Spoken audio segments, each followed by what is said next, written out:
ఇంద్రలోక భవనాన్ని ఈడ్చుకొచ్చి గదిలో మార్చి మళ్ళీ కట్టారో ఏమో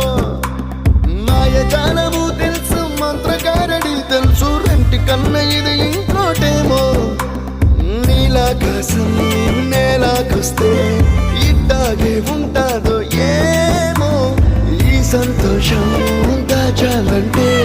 హృదయాలు ఓ వంద కావాలేమో ఇంతందంగా ఉంటుందా ఈ లోకం